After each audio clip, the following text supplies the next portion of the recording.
Good evening. My name's Kate. I'm going to be the moderator this evening. For those of you in the back who want to take a seat, now's the time. We'll get going and enjoy the next little bit of time. A couple of housekeeping things. We are being recorded. Montgomery Municipal Cable's recording. The joy of that is we'll have this forever. We post these programs on the KHS. It's always on the Montgomery Municipal Cable site and through their YouTube channel, but we post it on the KHS site so that you can stream anytime you want.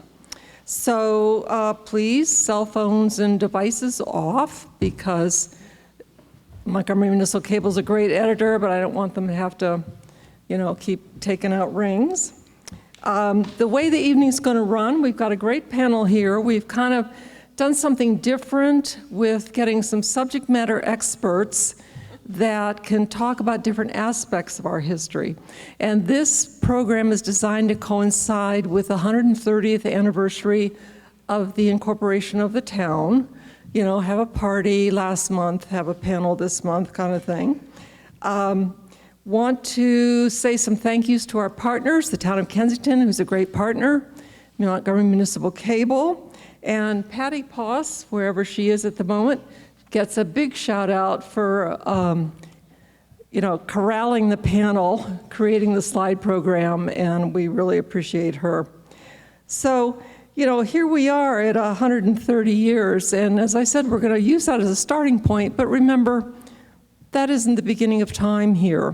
Before there was a town, it was very agricultural, farm community. A lot of that, not a lot, but a number of farmers in that community were owners of enslaved people. We want to acknowledge that, and we'll talk at the end. We have a Juneteenth coming up, and we're peeling the onion, so to speak, on that history and getting more and more information about that time in our life.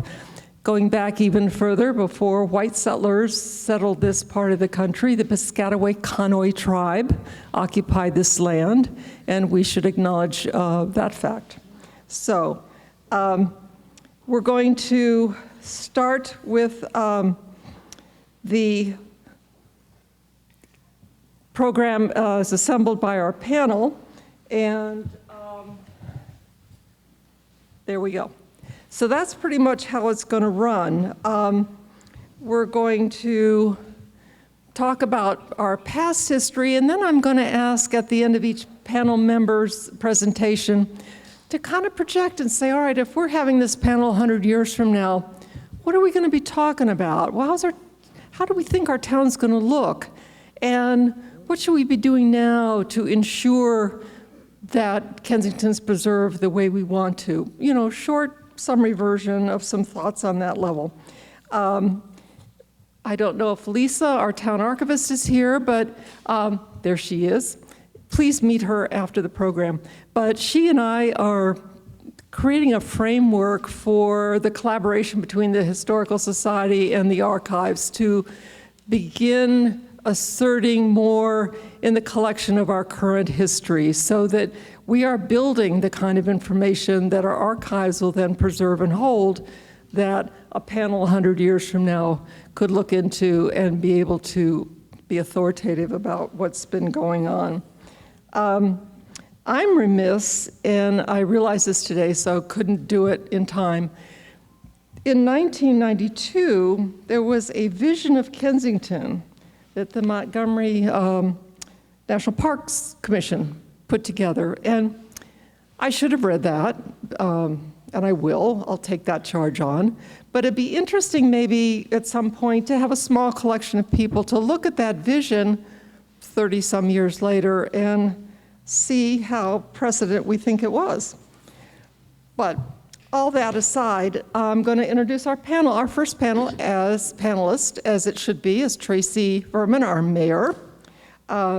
Tracy is the mayor who is everywhere all the time, all at once. I don't know how she does it, but she is.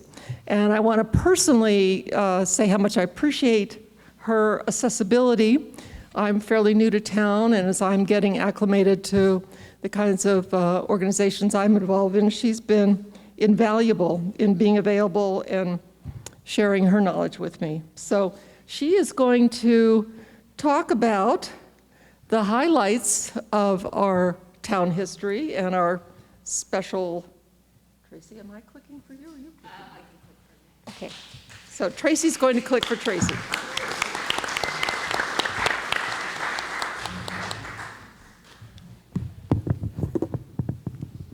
Good evening, everyone. As Kate said, I'm Tracy Furman, and it's been my privilege to be serving as mayor since 2016.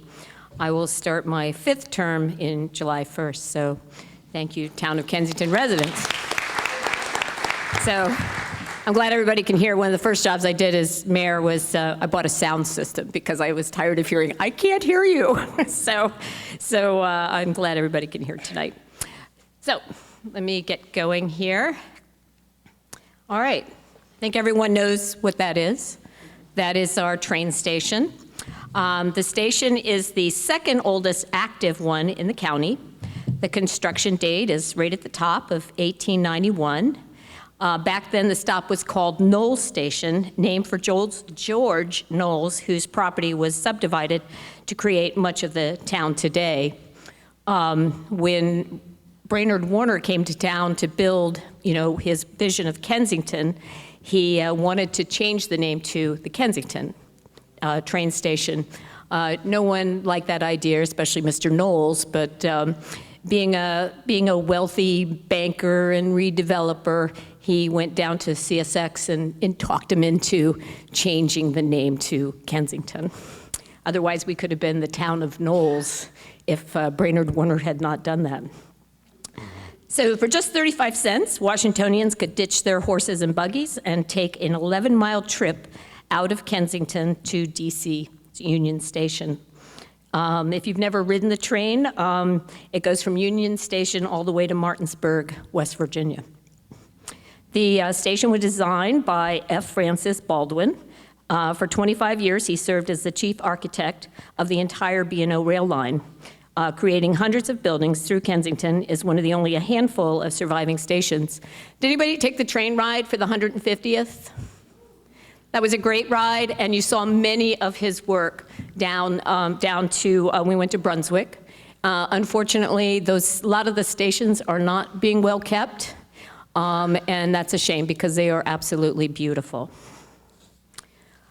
It's no coincidence that the town businesses were built around the station. Merchants catered to people arriving, and Councilmember Connor Crimmins will talk more about that. And we even had an electric car line that ran between Kensington and Chevy Chase. Of course, that's no longer around.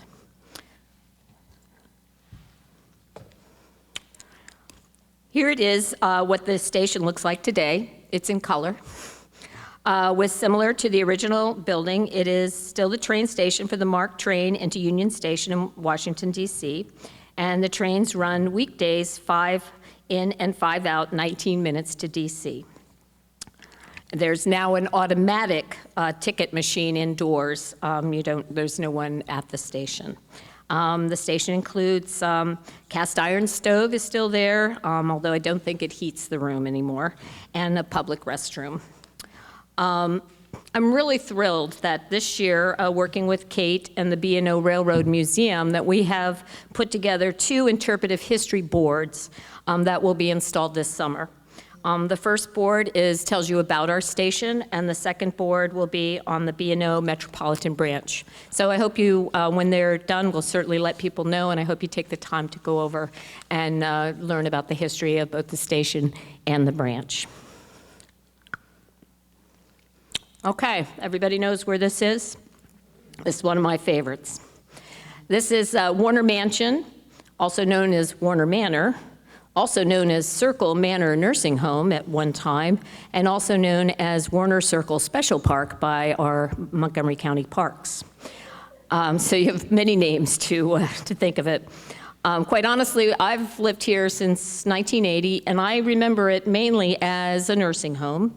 And I also remember it as the place, my son was in the Boy Scouts, and we went to play bingo at the nursing home. That was my main experience with Warner Circle. At that time, I didn't know who Brainerd Warner was.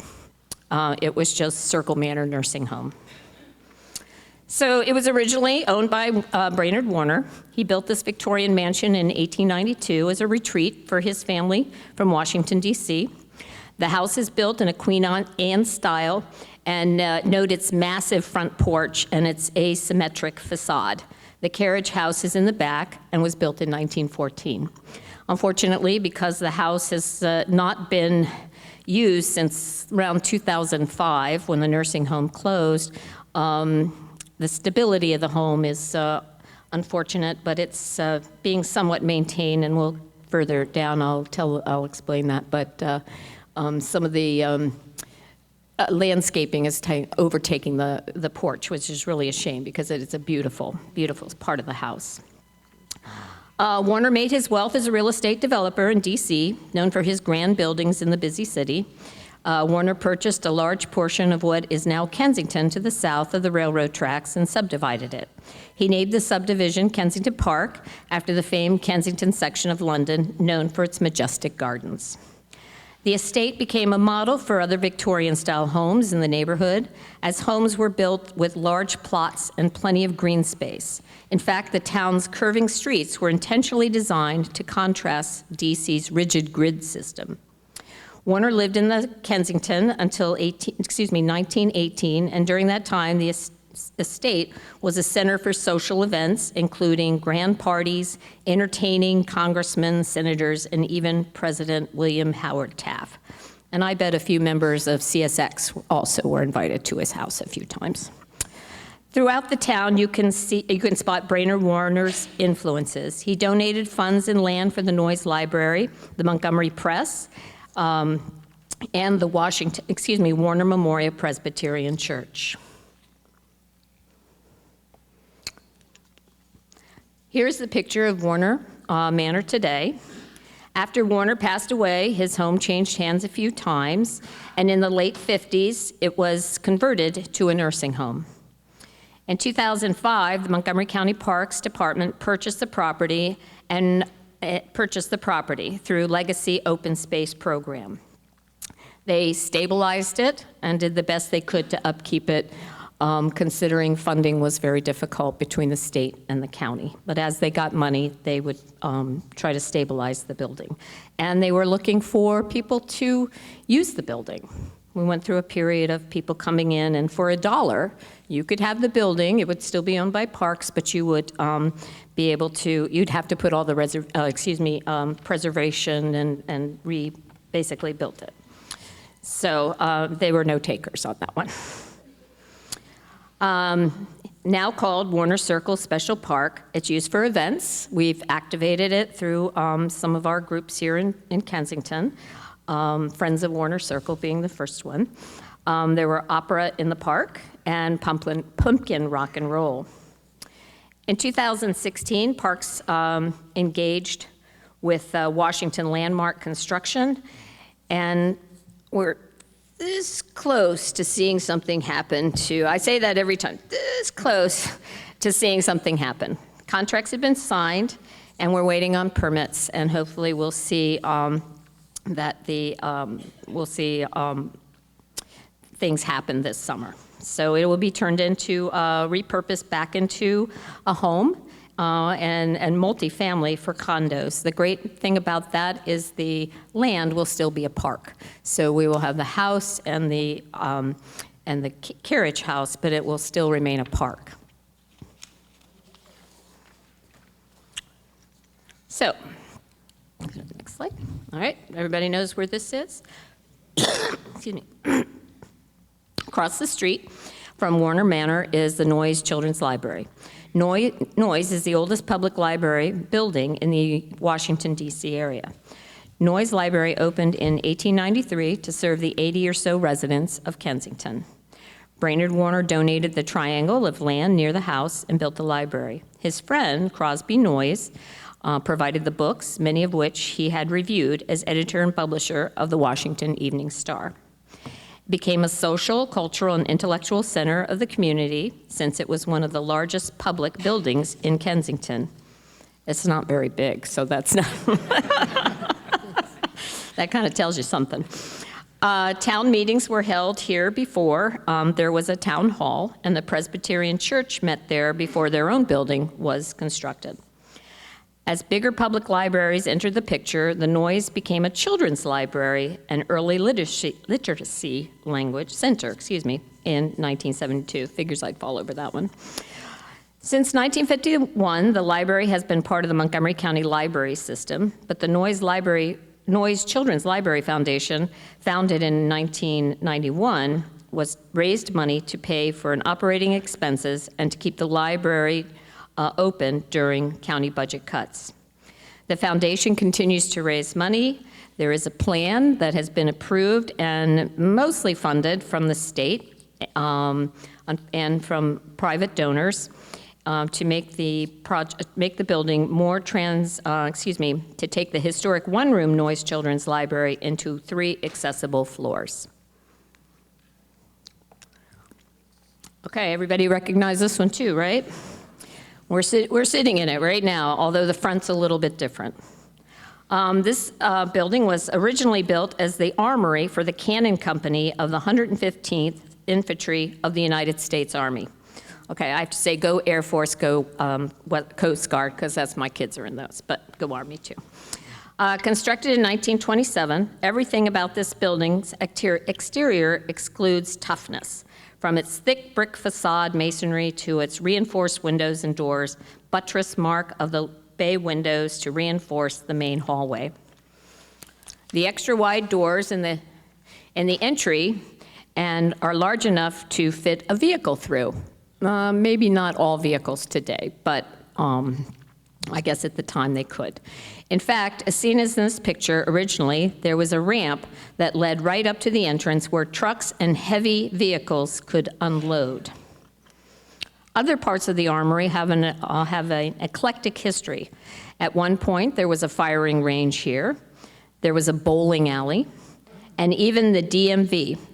Does anybody here get their license from this building? There you go. I run into more people. Oh, I got my driver's license from that building. Up until 1947, it was also the home of the town's fire department. And I don't know how they got a fire truck through the garage door down there. It must have been made smaller at some point.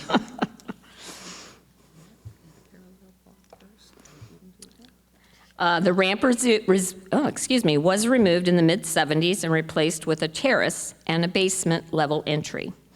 The upper level houses the town government offices. The main level in the drill hall is large enough to accommodate everything from plays to dances to religious services to the widely popular Kensington Model Train Show.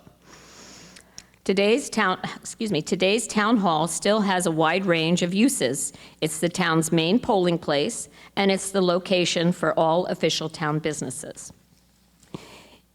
It is also the home of the town archives, where you can find photographs and documents relating to the history of the town. The archives will have a grand opening in July, so I hope everyone who's here today will come by and visit our new archives. We're very proud of it. And Lisa, you've done a great job.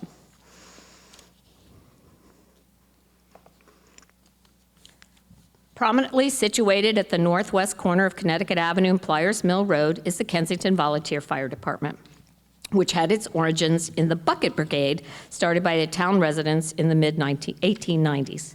Volunteers stored firefighting equipment in their homes, and the church bells sounded and alarms when fire emergency arose. The fire department is still a volunteer organization, although they do also have full-time paid fire personnel from the county during the day, during the weekdays. The firehouse was built in 1947. This enabled the fire department to expand from a basement garage to the local armory into its larger quarters. It has since had additions to accommodate newer trucks and sleeping quarters for the volunteers. And believe it or not, they are outgrowing this particular building and are hoping, with the county's help, to replace it with a new building.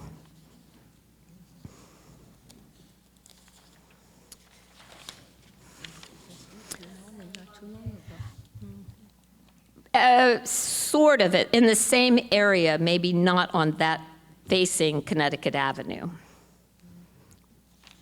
but on that, in that section on the west side.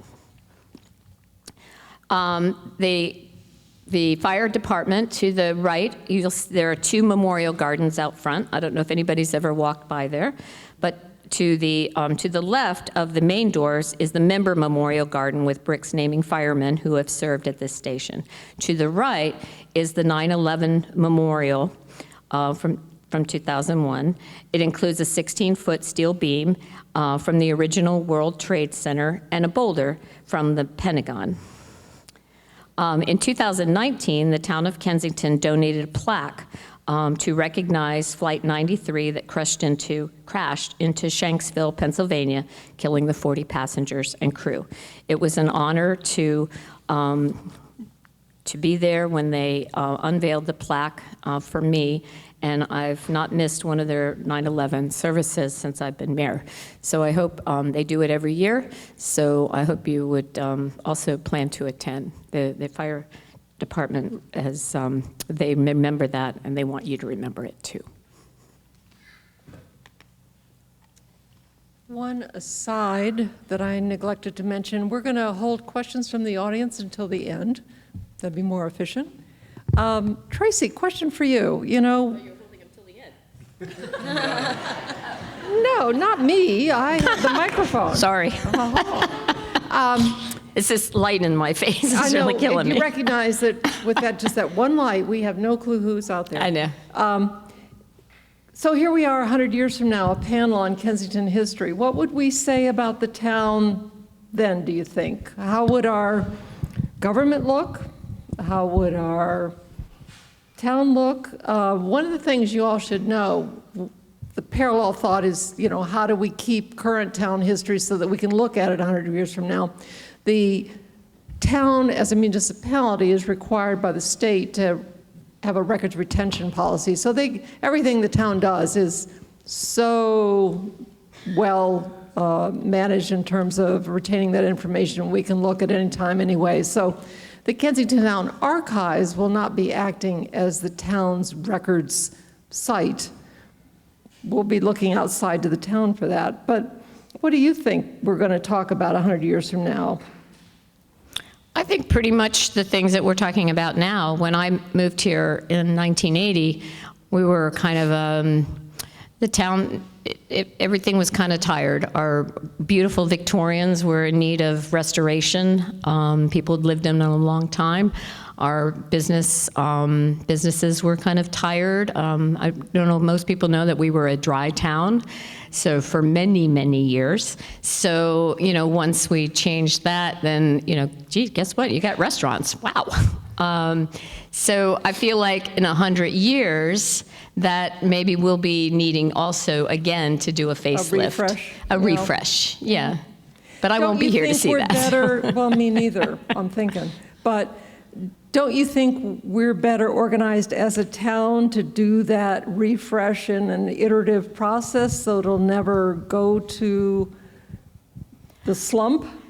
I think so, as long as you can get, you know, good volunteers, an engaged community, elected officials, of course. Back then, not to throw mayors under the rug, but back then, mayors and clerk treasurers were really your only employees, and the mayor wasn't really an employee, but they were running the town. And today, you can't do that. You need a professional. So we have town managers now. We never had a town manager until the previous mayor, Pete Fosselman, brought in a professional town manager. And I can't imagine not having a town manager now. There's so much going on. There is so much going on. I mean, not only do we have a town manager, we now have an assistant town manager. There's so much going on. I came across a list recently of the mayors since the beginning of time. And that's a project that's begging for a community historian to do a write-up on what we can, you know, find about the mayors since, you know, 1894. So. Yeah, I mean, I think financially we're much more sound than we were even 20 years ago.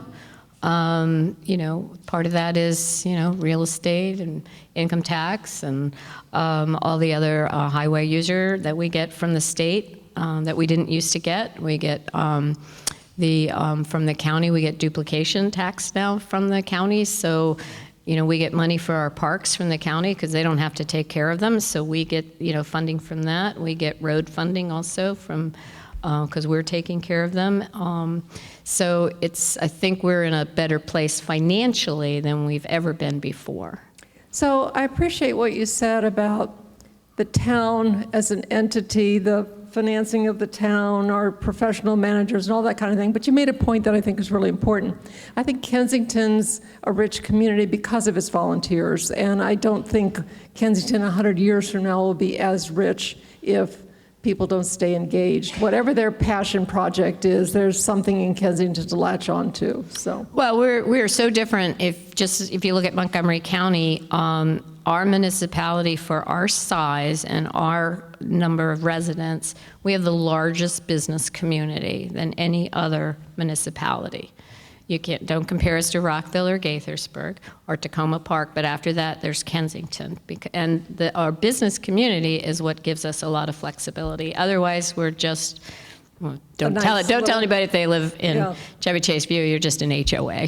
Well, thank you for the segue, Tracy, because we are going to bring up next Connor Crimmins, and fortuitously, he's going to talk about our business community. I asked each one of our panel members for some little glimmer of something I could say that people in town didn't already know. So we know Connor moved here in 2014 from DC, so that was our good fortune. He has 4 kids, a dog and a cat. He commutes to Northern Virginia, and I'm exhausted just thinking about that. He co-founded a software company, and if that wasn't enough, he's just now, this week, graduating with an MBA. So yay for Connor.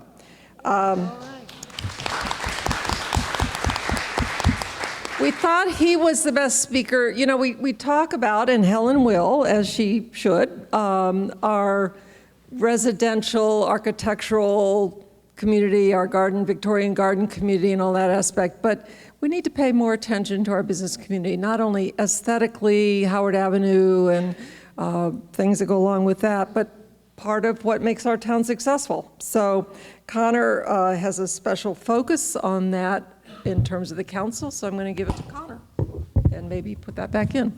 I was going to raise it, but I'm so sorry. We'll figure it out. Thank you very much. First, thanks everybody for coming.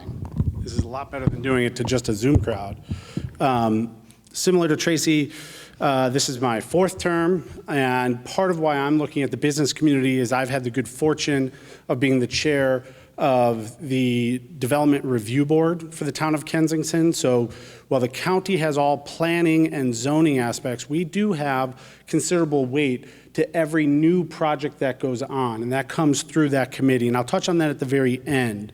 But I'm also fortunate to talk about the business community because I'm a proud North Sider. I live north of the train tracks, and as Tracy touched on, that's really where the town got its start. So George Knowles had separated a large portion of his land and created the train station called Knowles Station, but it was placed very specifically where it is today because at that time, there was only one paved road that was going from the south part of the county all the way up to the north part of the county. And it was so fancy, it had the name County Road. You all know this road as Cedar Lane, what is now Knowles Avenue, came up what was then Howard Street. Howard Street then became Connecticut Avenue at that part, and then down what we now call Howard Avenue, and then crosses the train tracks at what is St. Paul Street. And so that's where the train station went in, and another resident, William Manickey, decided this is a great spot to set up a general store.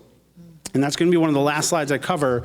The first general store and post office were right there at the intersection of the train station and what we call St. Paul Street, but what was then County Road. When that little community was formed, this is right as the B&O was built in 1873, we're talking a total population of about 70 people, which was pretty good for these little pocket towns along the metropolitan branch. What came next, though, as the station took on its new name after the town was incorporated in 1894 and became Kensington Station, is that the business community started to grow. As Brainerd Warner came in, as Mayor Tracy said, the homes started to be built south of the tracks, and Howard Avenue started to be filled in with a number of businesses. So as we skip ahead here, the first one I want to point out is the Kensington Service Station. That's what it's called today. That's the photo on the right. It's right at the corner of Armory and Howard Avenue.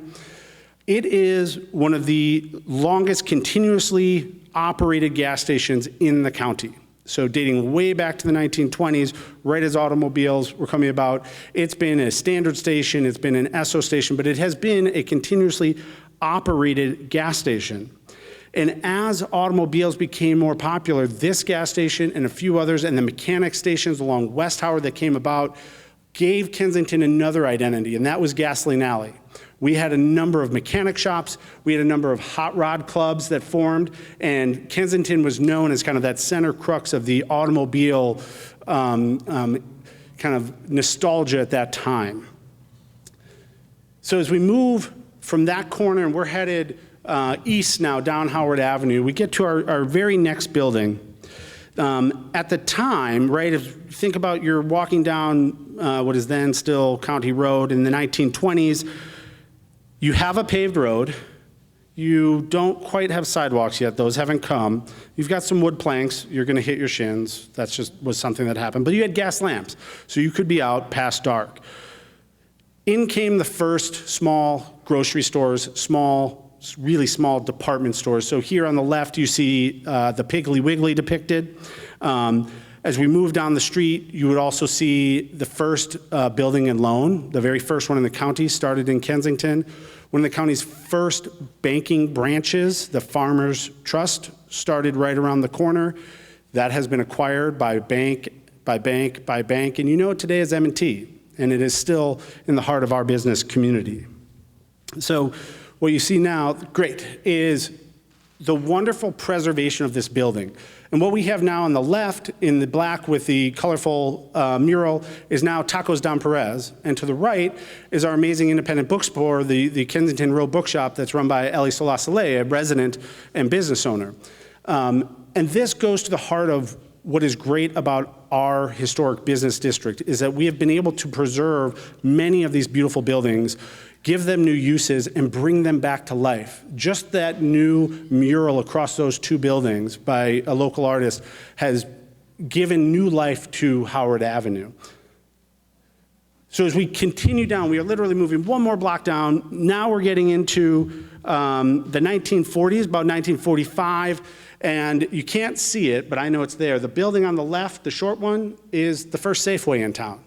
So the population of Kensington has now grown from a few hundred when it was incorporated to about 1,500 residents, and it needs the types of services to support those residents. So now we've got a grocery store, and we've got a larger department and appliance store right next door is the Hot Point.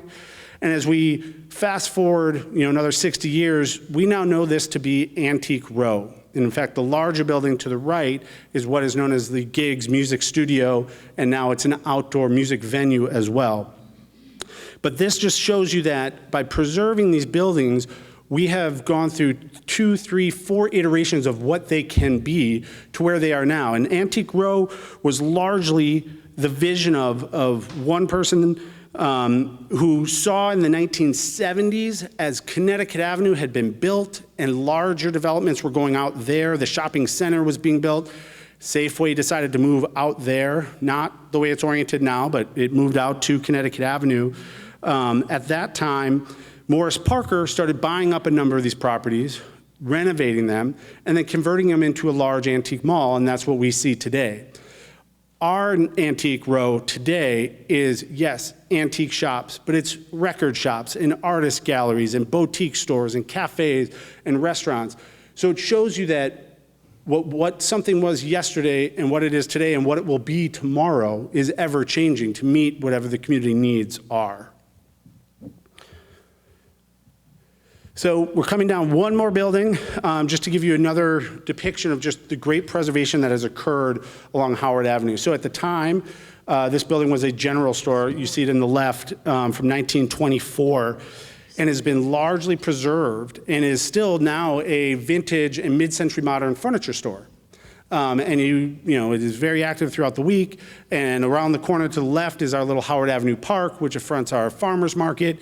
So if you're here on Saturday mornings, it is an unbelievably lively part of town to be in. We've music in the summertime by the Historical Society, people milling about. It truly, if you want to see your neighbors, it's one of the greatest places to be. So we're going to continue moving down around the corner, and now we get to what was one of the favorite spots in town. And this was the McKeever's Bakery and Ice Cream Factory. So this photo on the left is about 1916. That Victorian building is still operating today. We know it as the Sweatshop. It is a gym with a yoga studio and a spa.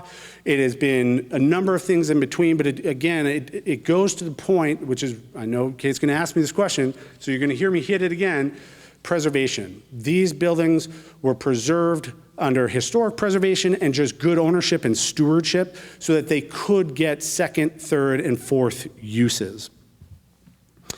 So that brings me back to, remember where the county road crossed the train tracks, where it all began. These are the two original structures that kind of help define the commercial corridor of Knowles Station and then Kensington. On your left was the original Manneke General Store. William Manneke started that store right as the train had come in. He operated that for a number of years until so he started in about 1880, and then when it was taken over by the Mizell brothers and turned into a lumber yard. And the Mizell family ran that property for generations, up until most recently about 2011. It had a couple of short-term uses after that, a lawnmower repair and a couple of things, and then it did sit dormant for a little while. And to the right, you have the former Texaco gas station, or what was Carmack service station for a long time, and then many people knew it as the Curtis Brothers station. It was a small grocery, and they put some gas pumps in, but this was another small general store that helped with all of that commerce that was coming up and down County Road. Both of these were protected properties under historic preservation, and they did sit dormant for a decade, until you can start to see that behind the top right, a new project came through the Development Review Board. Mizell had sold off that property, and they wanted to develop a new senior living facility called Modena. And when Modena bought that, part of what they agreed to do was to restore these two historic structures. And so this is how you see them today. At left, with the yellow and light green top, the original Manneke or Mizell building, that's now a spa and salon for the residents of Modena and their wellness center. In the front, the Curtis Brothers shop has now been converted into a cafe that's open to the public. So for those of us on the north side that used to have to cross Connecticut Avenue to get a cup of coffee, it's been quite a nice little perk to have it right there on the corner. It's open. Well, I mean, not right now, but it'll be open tomorrow morning at 7 o'clock. So the other thing that's great about its location is that the MARC train, right, you can drink coffee on the MARC. It's one of those perks that you don't get on Metro. And so it does a great little business of people stopping in, getting a scone, a cup of coffee, getting on the train, and taking their 15, 20-minute ride into Union Station. So what's next? We are blessed to have an amazing business community. We have a couple of different active business groups, Kensington Can, the Merchants Association, KBDA. But the biggest thing is we have wonderful businesses. And when I say many, it's like 800 businesses call Kensington home. This is everything from the brick and mortar stores that you see, the restaurants that we have, Safeway, but we have a ton of architects and CPAs, doctors, therapists that are in our different office buildings. We have a wonderfully vibrant and thriving business community. What they do for us is they make Kensington a place to go to and not a place to go through. They give people a reason to come here after 4 p.m. They bring tax dollars in. As Tracy mentioned, the town was dry up until the early 2000s. The council has worked really hard to very iteratively change the liquor regulations within the town, which is, I have to stress, it's a pain. We have to go to Annapolis to do this. We have to have state legislation to do this. And so it's a lot of forward planning.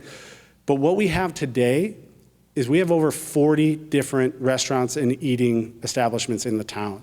And we've got 4 more right now that I can tell you that are on their way in the next year or 2. All of these are because we have residents and nearby communities that call Kensington their commercial home and businesses that want to operate here. So I would be remiss not to tell you some of the newest businesses that have come in, right? Since 2022, we now also have a brewery. Baby Cat Brewery, if you have not been there, is located behind Old Town Market. Just last month, we have a brand new arts center that has opened. So this is gallery space, this is student classrooms, this is programming for all ages. Coming soon, we will have Carmen's Italian Ice. I know that's a big favorite. Moby Dick's House of Kebab, and a number of other restaurants that are going to be starting up on the corner of Pliers Mill Road and Connecticut Avenue, where there used to be the kind of mid-century modern gas station that was purchased, and then that was raised. And in its place, as the phoenix rising from the ashes, will be the Kensington Crossing Shopping Center, which will be about 6 bays. And this is a beautiful soliloquy of like preservation and the next generation. M&T, which has been here since the beginning of time, is going to move out to this location because it better serves their needs to be on a bigger road. But that means that we have an opportunity with the current M&T location for something new. And that's what's exciting about Kensington, is that there's always an opportunity for something new. I'm done. I kept it to 15. Sharp 15.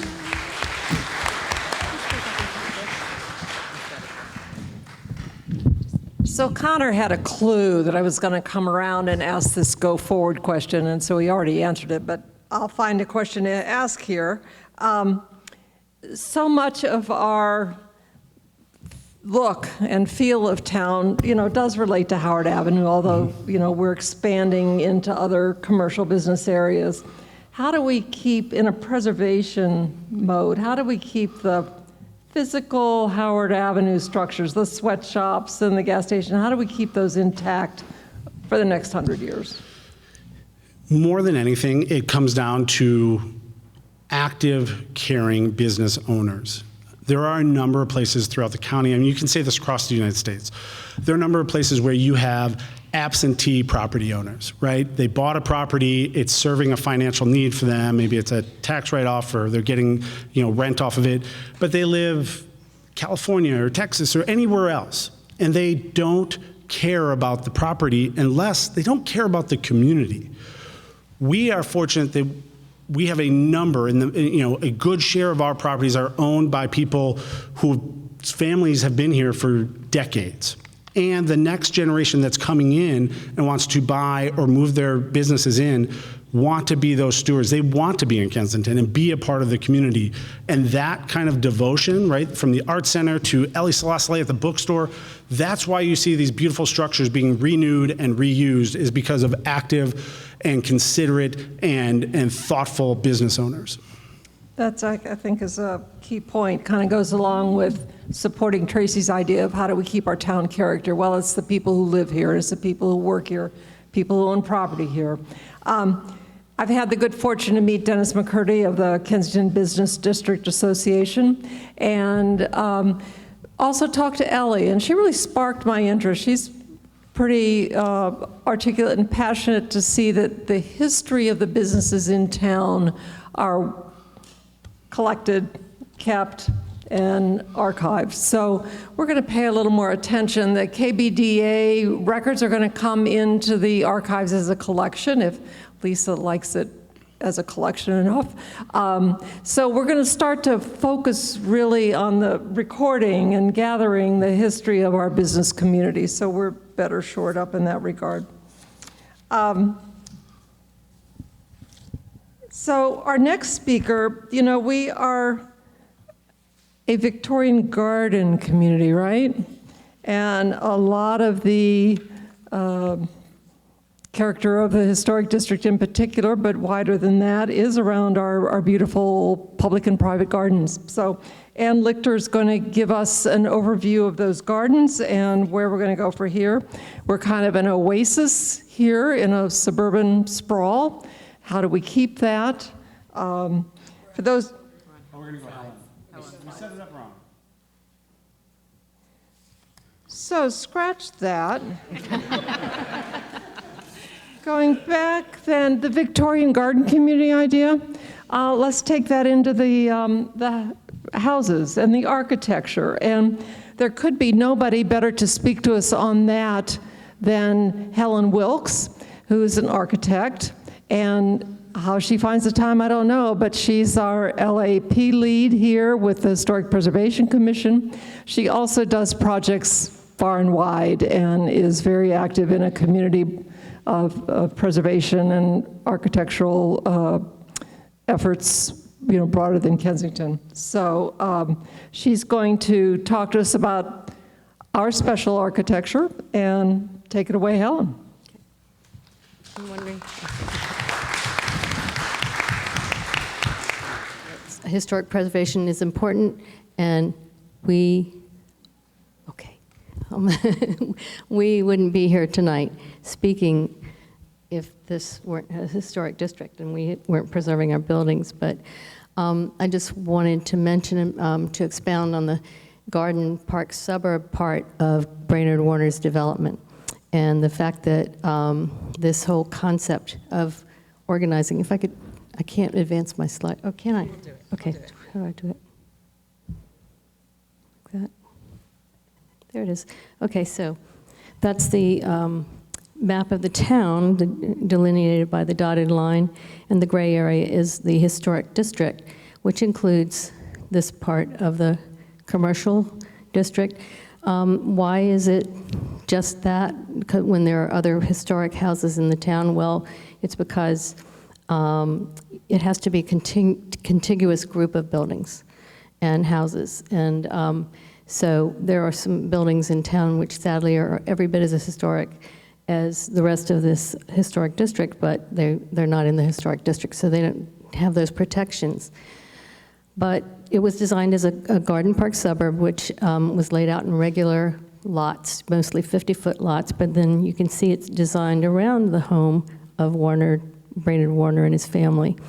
And these curvilinear streets were meant to give different points of view, angles of view. You were meant to stroll around this garden suburb, or in your horse and buggy at the time, and just see everybody's gardens and the houses nestled into this shared landscape. So that was kind of the concept here.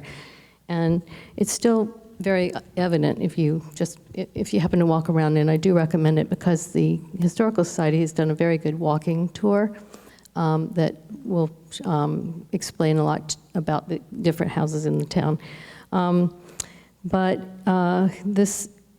It was meant to be neither in the country nor in the city, but a place in between. It was a fairly new concept at the time. And so it still is very evident, which is, again, we're fortunate that we have historic preservation to thank for that. Okay, so I'm going to just tell you about some of the house styles. We just selected a few to give different examples. Just so you know, there's no such thing as a Victorian house. It's not a style. Victorian era is what these houses are, and they all have some elements of different styles, which is interesting. And I think that is probably largely because a lot of these houses were Sears kit houses, if you're aware of that. Some people don't know that, but because we were a railroad town, you could buy a kit from a Sears Roebuck catalog, and the parts would be dropped off, and it's kind of by number. They put the houses together. So I think what that meant was that you get different elements of different styles mixed and mashed into some of these houses, because you could select from their kit of parts, and they just put the kit together accordingly. So this is a house, look, hold on one second.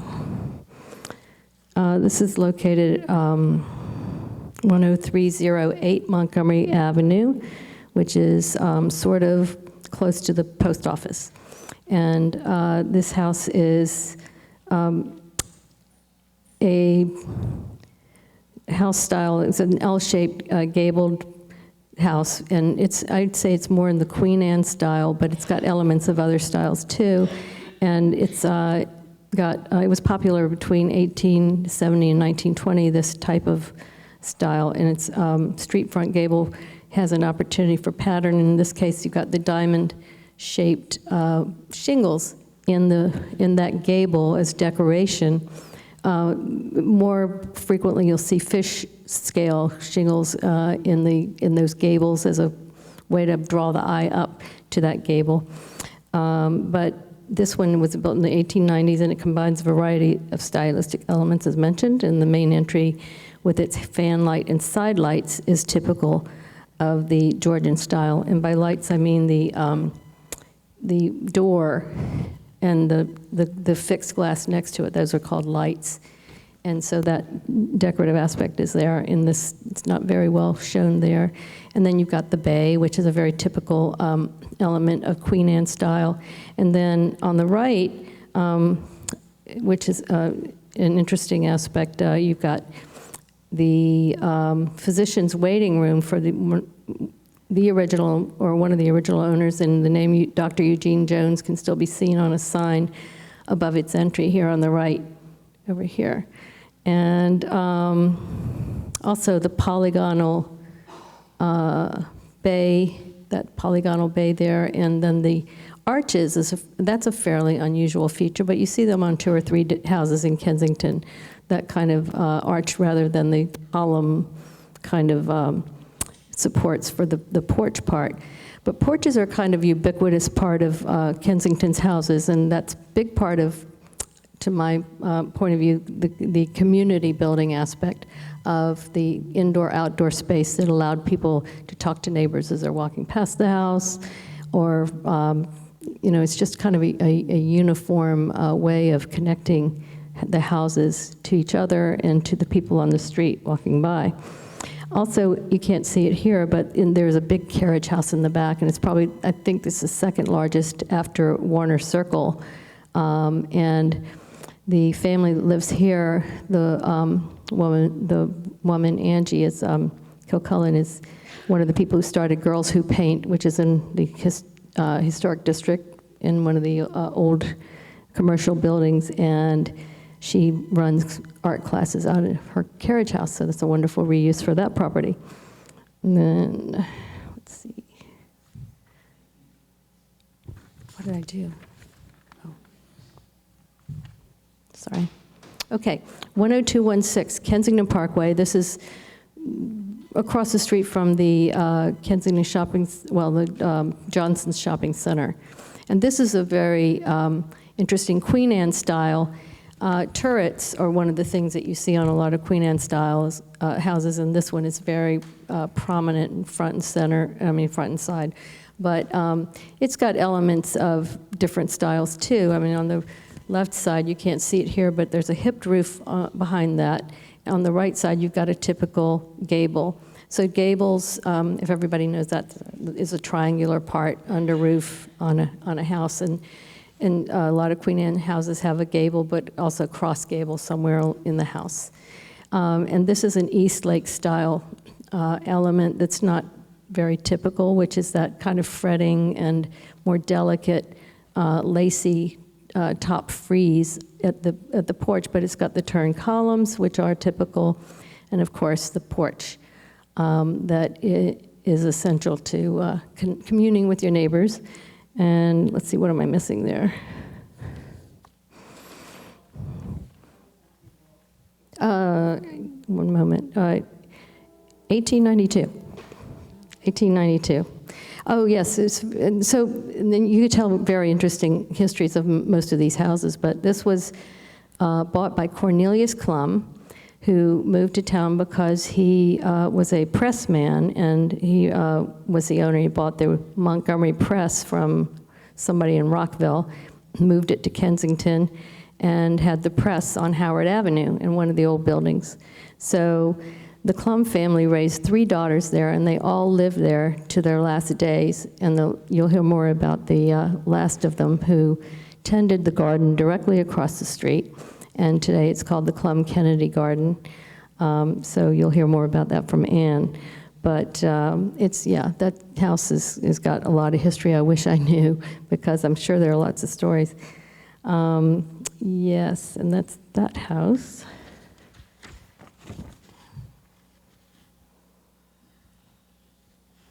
And then 10304 Carroll Place may be familiar to many people. It's right adjacent to the Noyes Library and across from the Warner Circle.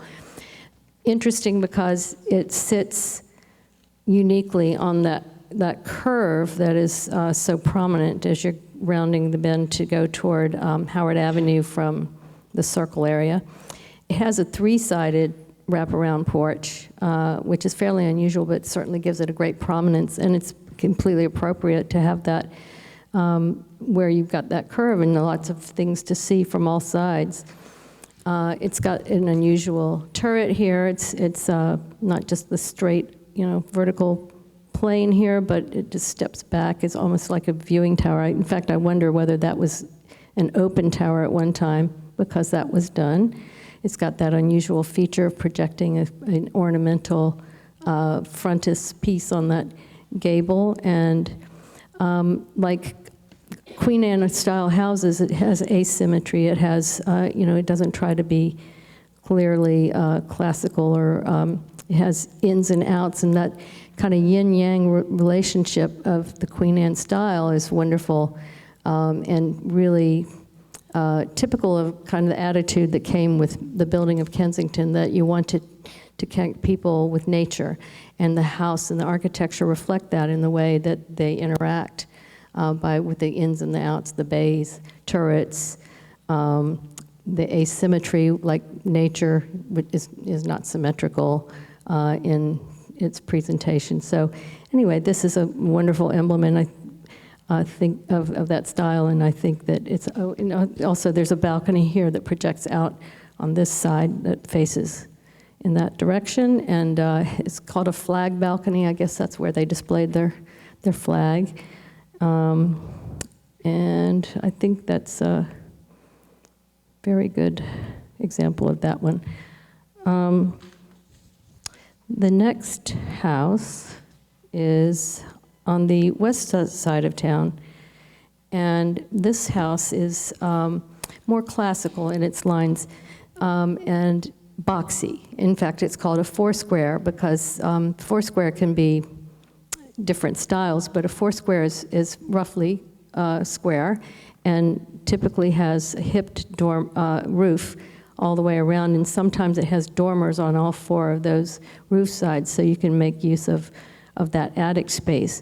In this case, it has this unusual three-sided dormer, very atypical, but it emphasizes that very center axis, that because this is a very classical, center door, everything is symmetrical across the facade, and then it's got this interesting, unusual lozenge or cameo window, because it's the shape of a cameo, which is a stained glass window. This is at the corner of Washington Street and Prospect Street, and the porch just extends across the front. To wrap it around on one side, it would make the house asymmetrical. You can't have that. So anyway, this is from the west side, a very good example of the four-square, but you see lots of four-squares around town. Yes, so, and just, I think I've put in my plug for why historic preservation, but I think in the vein of what are you going to see in 100 years, I hope that we will see these houses still preserved. The lots, the side yard lots, were grandfathered by the zoning code. Many houses were built on 2, 3, 4 lots with the idea of inhabiting those lots as gardens, being surrounded by gardens. And yet, when zoning came into existence in the 50s, those lots are technically buildable lots if somebody chooses to do them, but they have to fight it out with historic preservation, because in many cases it's very obvious that the house and the garden, i.e. the lot or lots, belong together. And so occasionally there are infill houses in the historic district, but in most cases it seems obvious to people that they should be preserved together. And we're fortunate to have that be the case.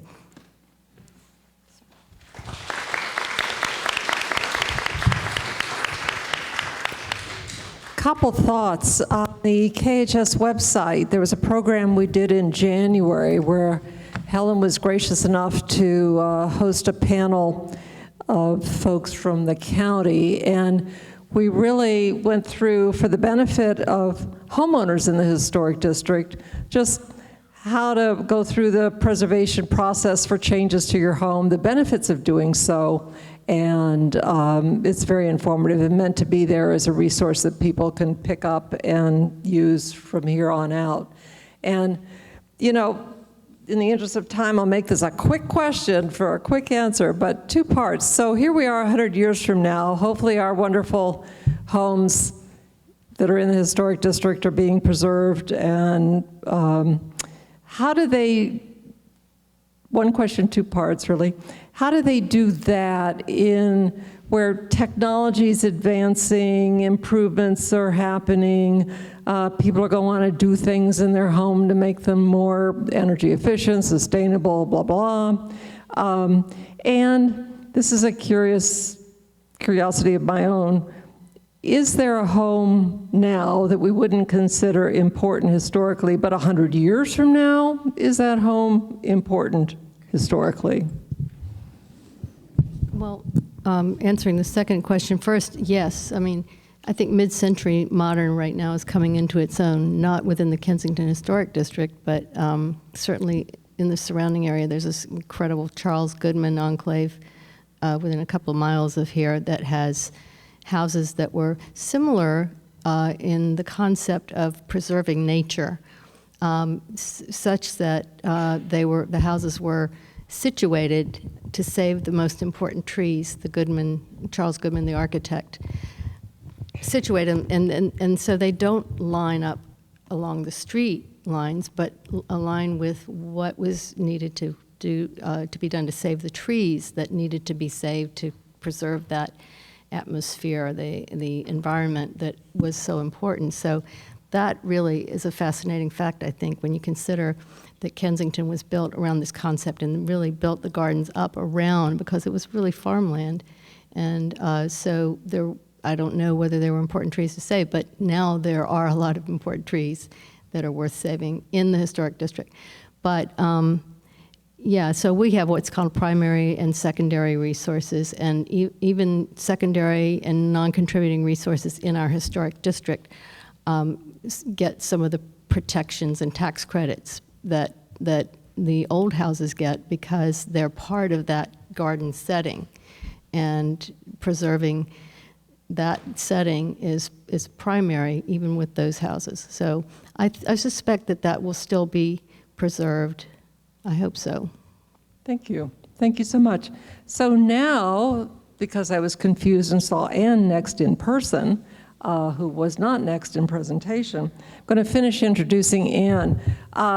She's lived here since, 2010, so beats Connor by a couple of years, and has been on the council since 2022, and very active in, say, the council, chairing the Greenscape, co-chairing Sustainable Kensington, co-chair of the Audit Committee, one of the leaders of the Racial Justice Committee, and one of the originators and, activists in the Friends of Winter Circle. So she gets around. She has a dog, 3 kids, lives on Fawcett, and Connor made this point to me before. Her hometown of birth was very much like Kensington, the train station, the happening, the markets, this and that. Same thing with Connor. So, they're bringing their children into an environment that was familiar to them as kids. So, Ann, wherever you want to be.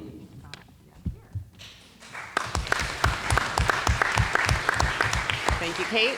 So good to see everyone here tonight. And I am excited to talk to you about our green space and how we maintain that feel of a garden park community that Helen was just describing.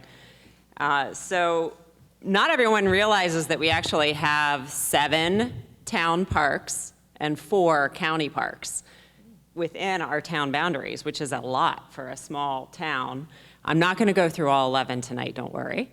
But I am going to just touch upon a few of these parks that really are important to how we build community. And that's, I think, one of the key things I would want to emphasize in tonight's conversation. It's not just about the green space, but it's also about how we use our green space as a place of refuge, as a place for building community, as a place for coming together to commemorate so many things that make our town special.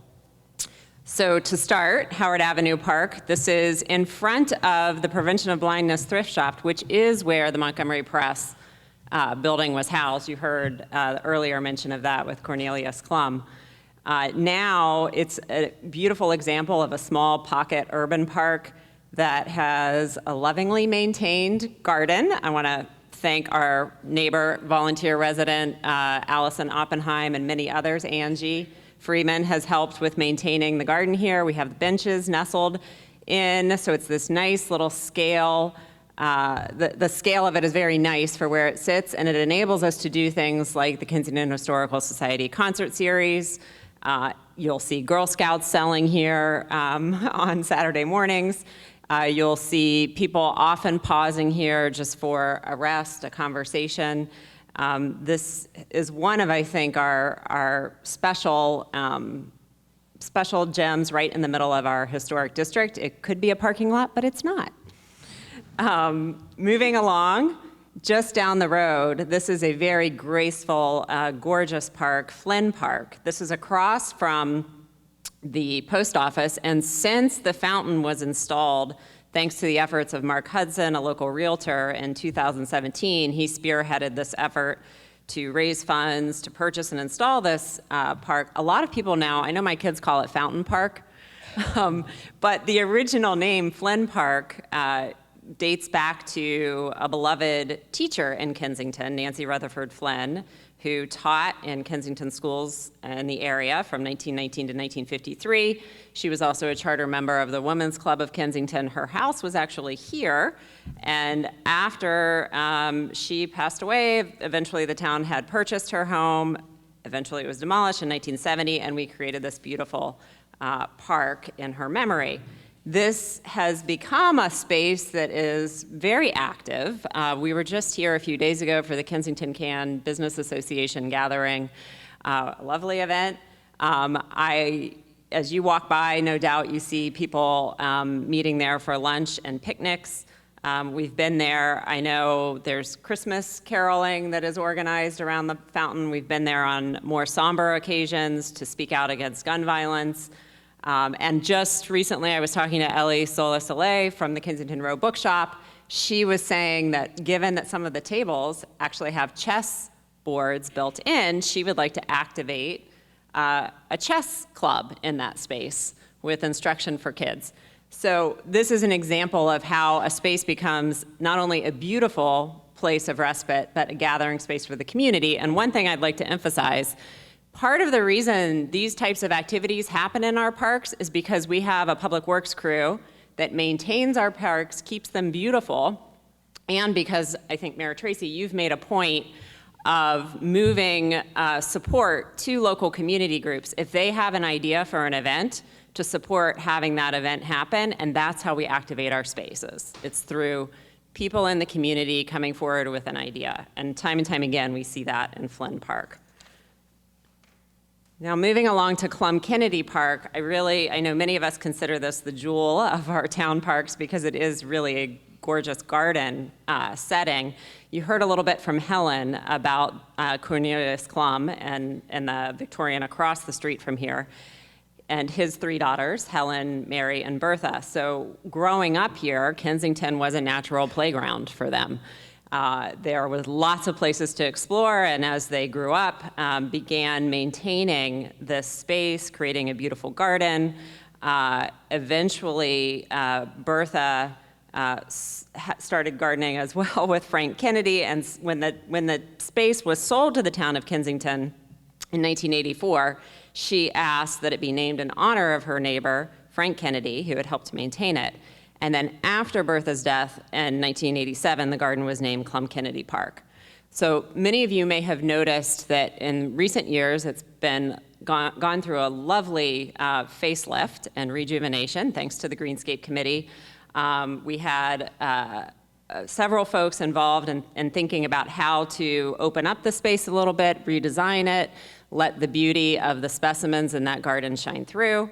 And with the help of several on the Greenscape Committee, Beth Pierce, Vaughn Gurney, Allison Oppenheim, Gloria Capron, Tracy, they worked with Razma Plato, who helped with an initial design, and then Debbie Schweitzer at Schwab. They pursued a new design, including getting a grant from the Community Open Space Fund to enable the creation of that brick pathway that you see that winds through the space. We also were able to add the wooden boardwalk with a little bit of the bridge and that gorgeous wraparound bench that sits underneath the Chinese fir, which is a champion tree. It's designated as a champion tree because of its scale and beauty of that particular specimen. So that, again, is an example of when you have an engaged, active committee, and if you'd like to join the Greenscape Committee, please. We're always looking for new members, and the support of the town, you can create these beautiful spaces. Moving to the north of town, just near Connor's house, St. Paul Park is really an incredible open space and incredible playground, which also is about to get a refresh. But this park is known by many as the staging area for our annual Labor Day Parade, the 4th of July Bike Parade, and more recently our town's Juneteenth celebration, which you hopefully have seen the flyers, will again be this year, June 15th, 12 to 4 p.m. in this space. We encourage you to come. But in this space, we are lucky to have the big green area for all kinds of events, but then this playground, which I know so many of us have taken our kids to. I want to let you know, if you haven't heard yet, that thanks to Councilmember Crimmins and the work of many town residents and our District 18 delegation, that playground is about to be refreshed.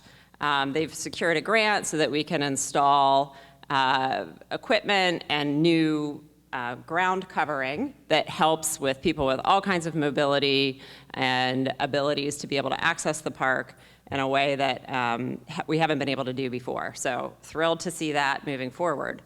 But this is named St. Paul Park right on St. Paul Street because the first church building in Kensington was actually that house on the corner of St. Paul and Pliers Mill that I believe you see in the lower right-hand corner. That was the first St. Paul's Methodist Church before it moved to its location across from Town Hall here.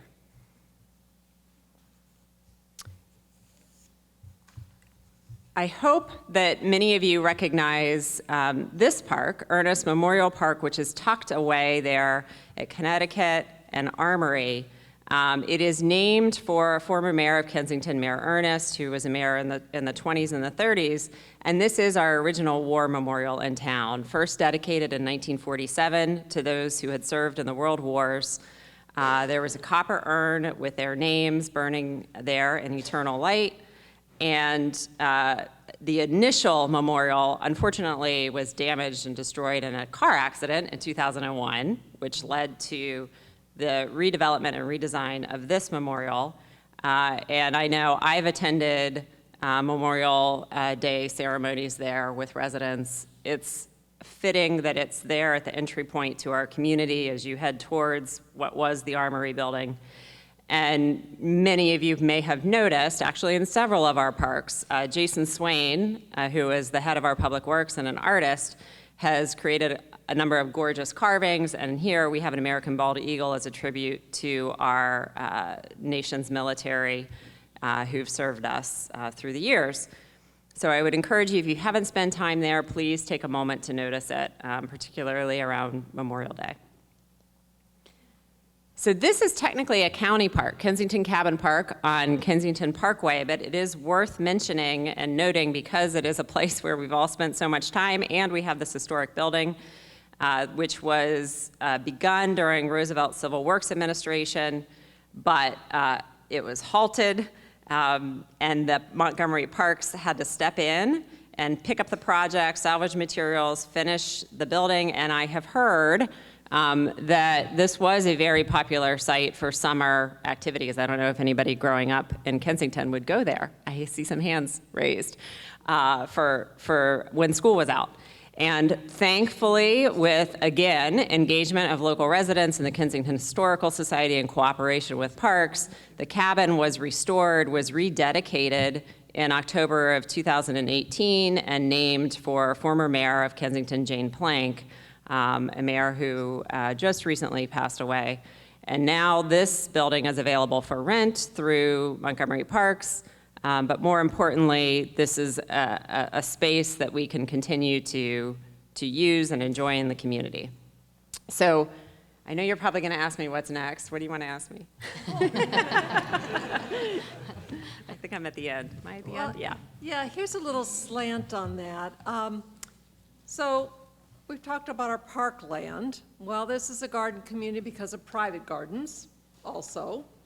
And so much is going on in town to shift our emphasis in terms of how we treat our gardens, make them beautiful and whatever, to considering them as a habitat and increasing the value of our green space as habitats. Catherine Wood is the general of the Weed Warriors, and boy, have they made a difference along the Silver Creek, which isn't technically a park, but it's green space, and we've got so many trees there that we're getting strangled and otherwise overgrown. The green space group, Sustainable Kensington, are looking at ways to integrate things into our parks and encourage our homeowners to think of their land as habitats for all living things. So that's really what I was going to tee you up for, and I answered the own question myself, but you can answer that question too.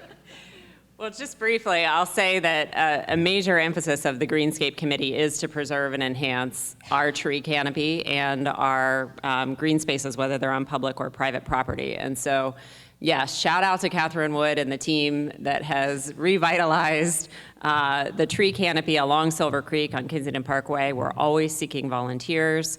It's a very tangible thing you can do in your community. As others say, nothing gives you satisfaction like taking down invasive vines than the usual ways we spend our days.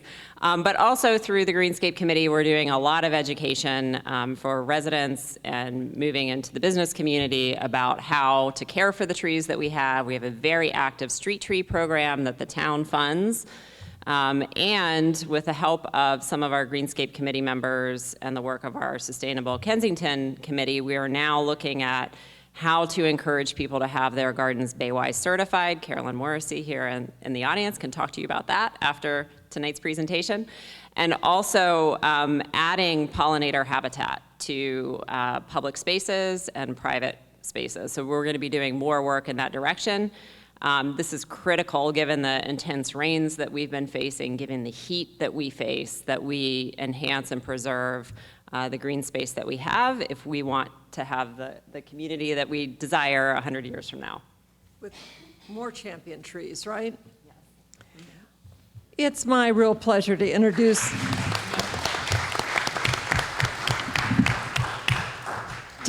Karen Jackson Knight. And if people in this audience haven't appreciated the community of Kengar, she's going to make you want to head over Pliers Mill and do that. She's lived in Kengar. Her father, Leonard Jackson, was considered, quite rightly so, as the unofficial mayor of Kengar. And Karen herself was regarded as the junior mayor of Kengar. And she's held the community of Kengar close to her heart, and is going to tell us about Kengar and the relationship Kengar has to our community. So I'm going to scoot this down there. Oh.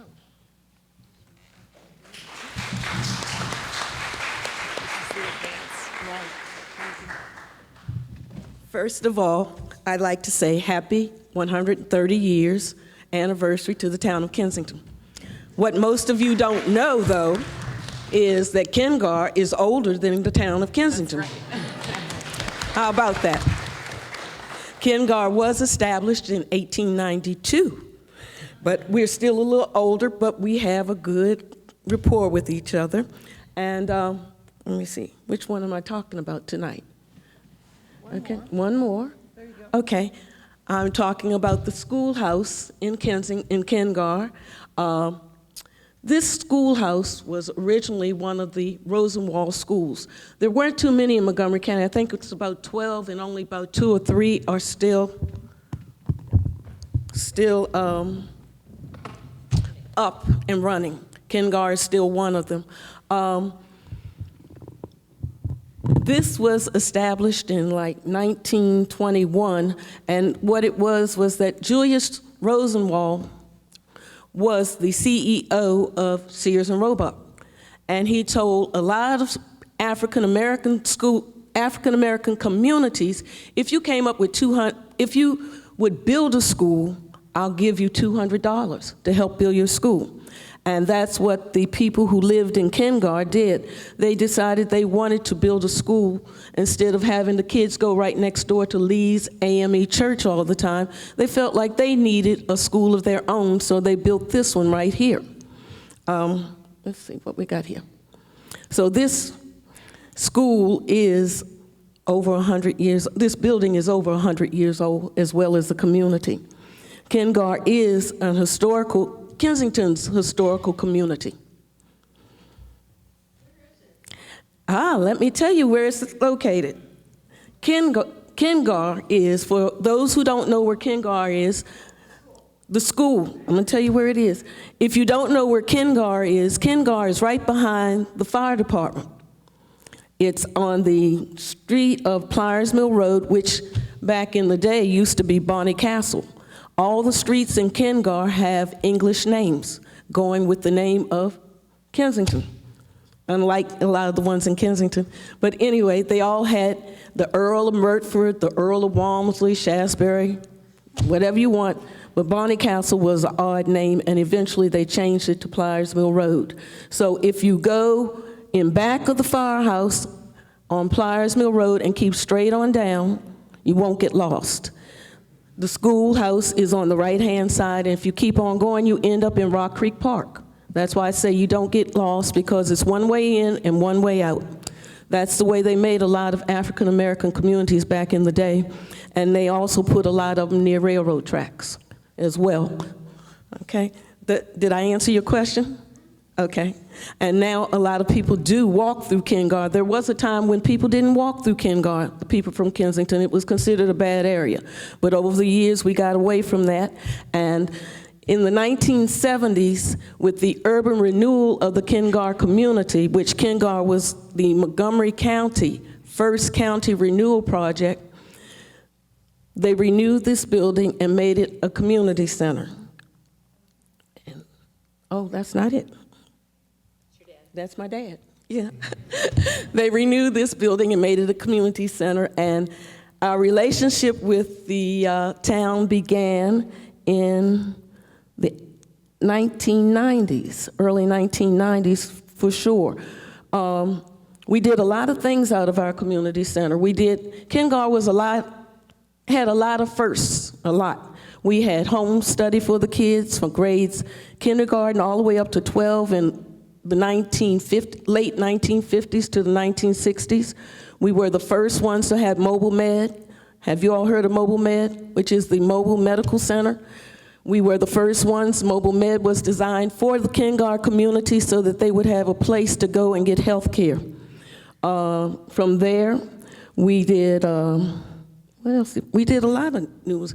We had Saturday school so the kids could have help to keep up with the schoolwork, because by then, integration had settled.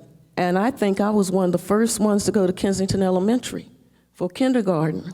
Wow, that's a long time ago. Way a long time ago. Anyway, so we went to Kensington Elementary School for many a year, and then the elementary school was closed, and they merged Kensington Elementary with Kensington Parkwood, which is what we have now, Kensington Parkwood, off of Saul Road. This community center was, our relationship with the town also came because we also had the SHARE program with the Catholic Charities. Kengar was one of 4 communities that was recognized asked by the county to do the SHARE program. The SHARE program provided food to not to communities, but to people who could afford to pay $13 and give 2 hours of community service for $45 worth of food. And we worked it out of this building for many a year. We were also a satellite for a new one in Ohio, Danbury, Virginia. Where else? We had people come from these communities to visit with their family members, and they came at share time. They liked what we were doing. They went back to their communities and started the share program, which was good for Catholic Charities. And in 1995, we started the Spark program. My good sister friend, Wendy Lesko, and I started Spark. And we got, and I'm proud to say this because I say it all the time wherever I go.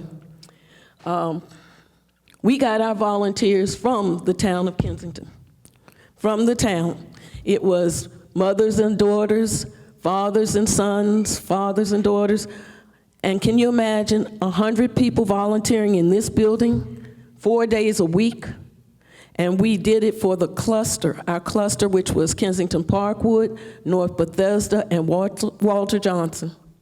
4 days a week, 2 days for the elementary school, 2 days for the middle and high school, and all of it was all volunteer. When I go throughout the county, I always talk about that.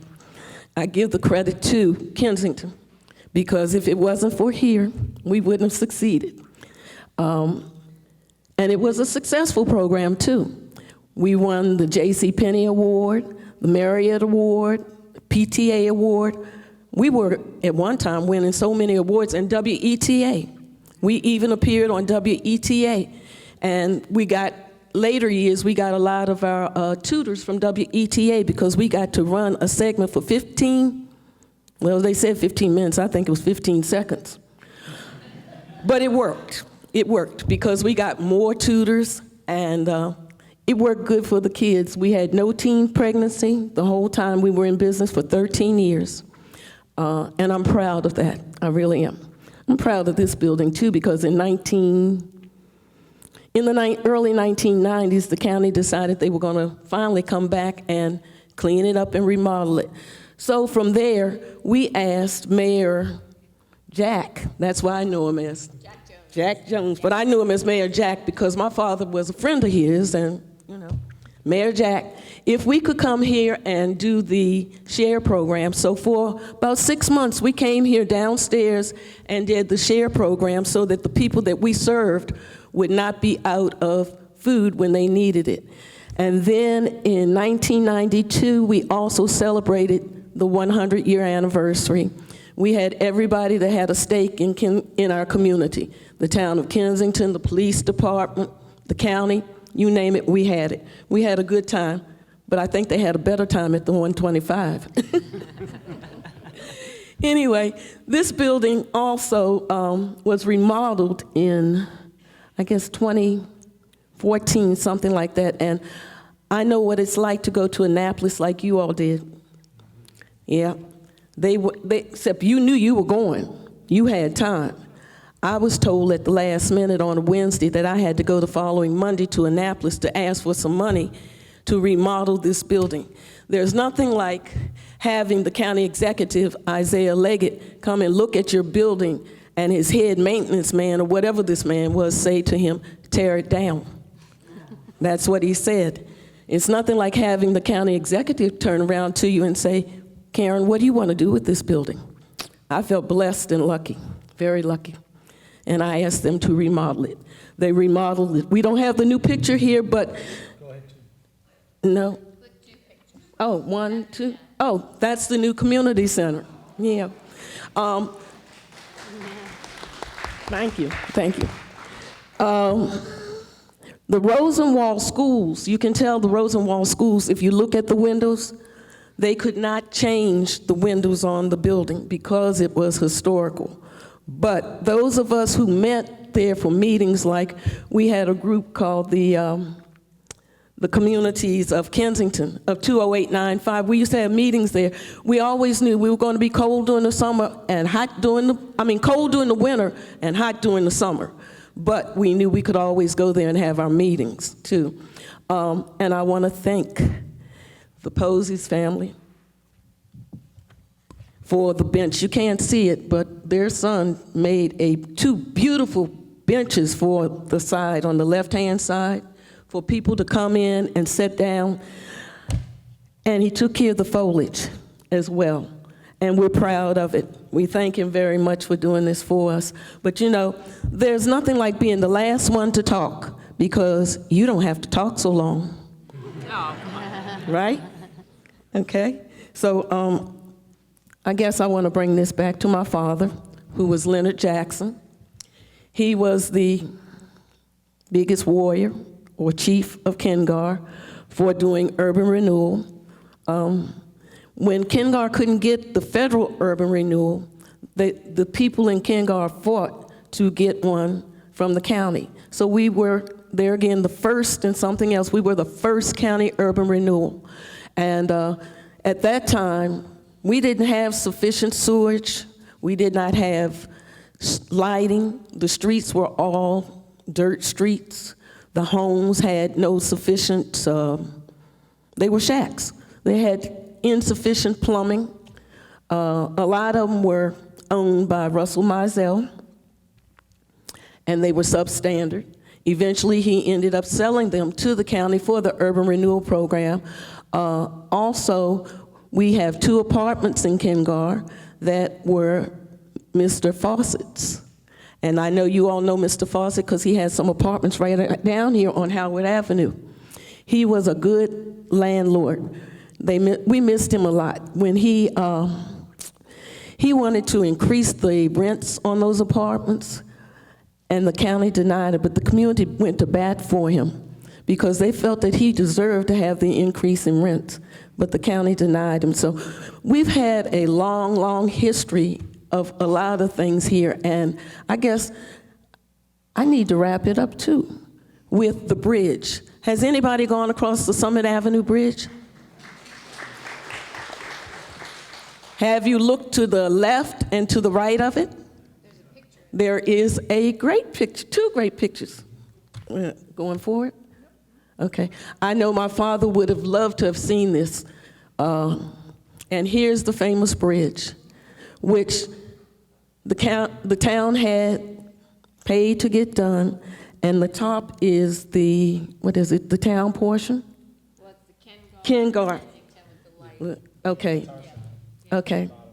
The bottom is Hold Your Light, Kengar, was depicting some of the homes in Kengar, First Baptist Church, and the top is the town. And it has our years on each side, too. Right. It's not the pictures, but the years. You have to excuse me, I didn't bring my right reading glasses. Oh. Anyway, we're proud to have this as well. Now, I know you're going to ask me about the future, but you know what? I no longer live in Kengar, even though I'm the historian. But my family always comes back to Kensington, to the places that we're used to eating at and going to. We come back all the time because there's no place like home, which it is to all of us. Kensington is home to all of us. And matter of fact, they use the name Jackson to get a lot of food up at Continental. The future, I don't know. I see the cars riding around up in the top, but what is going to be down below? I have no idea. I never thought about that, but now you give me food for thought.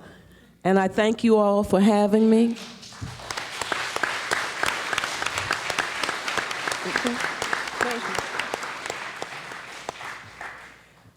I've heard Karen speak a couple of times, and each time I come away with this overwhelming appreciation of the power of a community when it decides it's going to take care of itself, and the difference an individual can make. Karen, you know, I speak directly to you on that score, but also honor her father, who really made a difference not only in the Kengar community, but the broader community. So we're very grateful for that. And Karen, you know, we have an oral history that your dad did. And our archivist, I want you to meet, I'm waving to you, not the picture. I want you to meet Lisa Carney, who is going to work to take our oral histories, which are currently on cassette, and digitize them so we can share them. But I'd love to sit down with you when you listen to your dad's oral history. And I'd love then to conduct an oral history with you so you can comment on what you're hearing about your dad talk about. So I'd love to have that exist in our archives. I think that would be so special. All right, so moving along, do you remember, if you were here in 1994, the Kensington Business District Association, bless their hearts, rallied together and put together this book, Kensington, A Picture History. Well, this book has been out of print for quite some time. We looked at trying to reprint a hard copy, and that became unfeasible. So scratch that, and we moved forward in technology. It is now digitized. It is, as of about 2 hours ago, on the Kensington Historical Society website for everybody to enjoy. So this is under the heading, if you look at the tab, you'll see Treasures from the Archives. And we thank Lisa for this, who lovingly deconstructed a book and digitized it and put it together for all of us to enjoy. And the theme of that is there's a lot of material in the archive that's just begging to be shared, and it's not feasible to really reprint a lot of books or booklets or pamphlets or whatever. So we're going to start releasing these in a digitized version so that people can enjoy them. So go home and immediately look at that. Corollary to that is this book. This is The Spirit of Methodism in Kensington. Older than, the first faith community in town, next door to Connor, moved around a couple of times and is across the street. You don't need to view this through the eyes of a St. Paul's Church member or even a Methodist. This is a really delightful history of the town of Kensington. And as you read town history from different sources, all the names and families interweave and converge and whatever. St. Paul's Church uses the proceeds from this book for their hunger ministry. This book can be had for $10, so you can help feed some people for $10. Enjoy this book. They're at the back table if you'd like to take one. And that's all I have to say. Are there any questions, or did we just do such a good job that there are none? If there are questions, we'll take them now. If not, might be a good time to think about having refreshments and sharing some time with our panel members. So thank you, panel. We have a few questions from Zoom. Karen, did Kengar develop around the same time as Kensington after the railroad was built? Well, I think you answered that. Kengar preceded the town of Kensington, and how did their trajectories diverge or converge? Well, was the railroad station itself important to Kengar residents? Not really. Most of the people in Kengar. It's on the top. Just push it up. Not really, because the people in Kengar actually were the maids and the handymen or whatever in the town of Kensington. It was said to me that they were actually slaves that had come here, but they actually, some of them lived over off of Newport Mill Road, and some lived in Wheaton, where Allen Chapel Methodist Church was, and they came from the two places to Kensington, but the majority of the people, they actually, they weren't slaves, and they worked in the homes in Kensington. Now, we did have one family in Kengar that was a descendant of John Still from the Underground Railroad. For many a year, they lived there in Kengar, and they left like in the early 2000s. Interesting, thank you. Yeah. Thank you. Again, thank you, panel. Now, one of the things you all should get on your way out is a concert fan advocated by Mayor Tracy. Our concert season starts soon. It's hot sometimes on a Saturday morning, so pick this up. So that's the conclusion of our official program, although Tracy has a moment. Tracy's moment is, yes. It's just the heat. Yeah. Thank you. We just wanted to recognize, honor. Oh.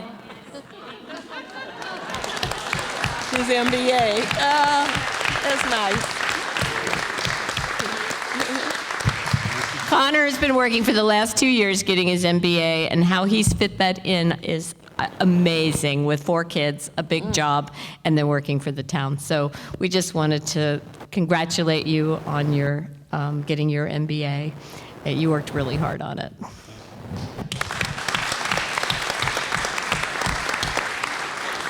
Thank you all in the audience. Thank you for those on Zoom, and please enjoy refreshments. We have KHS volunteers back there at the ready to share some wine.